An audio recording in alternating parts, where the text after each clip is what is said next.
Sabludowsky, publisher of Bayoubuzz.com. And today, Christopher Tidmore and I are going to be talking politics, New Orleans elections in particular. And we'd like to get your thoughts in terms of some of the stuff that is going on right now, which is, I think, really kind of crazy and exciting. So, Christopher Wonderfully Tidmore, crazy. yeah. Wonderfully crazy. So, tell us, Christopher Tidmore, how's it going today? It's going really well, and I've got to tell you, it's not going very well for LaToya Cantrell, but part of this should have been expected, because what's happening right now is Desiree Charbonnet pretty much realizes Cantrell's 40%, 39 point something percent, this should have been expected as a hard floor. So she and her campaign surrogates are desperate to do two things.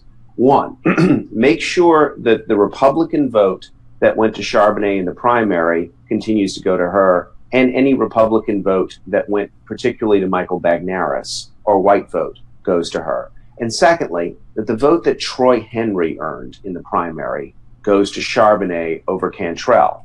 And these are not light things. I wrote about this in the Louisiana Weekly this past week.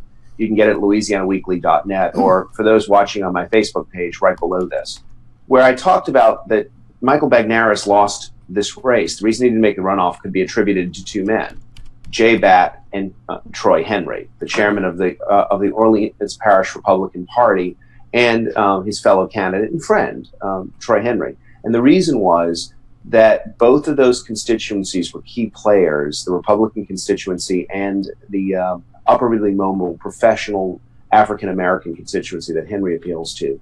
They were key players for Michael Bagneris 4 years ago when he got a third of the vote.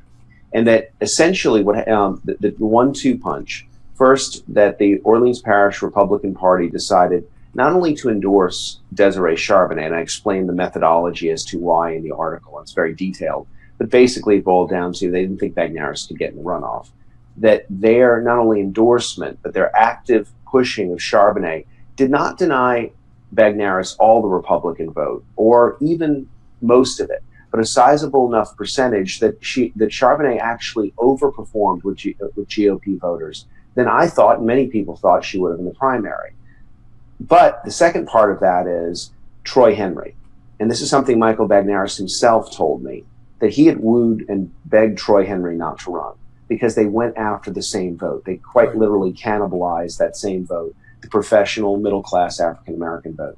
And what's going on right now is after the election, it seemed like a pretty easy momentum would go of those two constituencies to LaToya Cantrell. That the people who had the Republicans and Caucasians, which is most of Michael Bagneris's vote, 27% of non-black voters in the city of New Orleans voted for Michael Bagneris. It looked like that vote was going straight to LaToya Cantrell.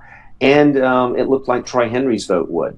And then a few things happened. The first thing was the Ministerial Alliance, a group of 100 African-American ministers, endorses Desiree Charbonnet. Very good thing for Charbonnet, very critical. Black ministers still hold a good amount of sway in the areas. The second thing, though, that was going was that Charbonnet needed some way to, if not relieve the stigma that she has her brother Bunny and Ike Spears and others, old line African-American polls. Some would say crooked polls. I'm not saying that. I'm just saying that's the perception out there. That she had to make sure Cantrell didn't seem like the newcomer, the open person. And this entire credit card controversy, while not the worst scandal I have ever seen by any stretch of the imagination, it's even questionable as to how much of a scandal it really is, it was enough to take the gleam off of Cantrell, or at least make her be hit back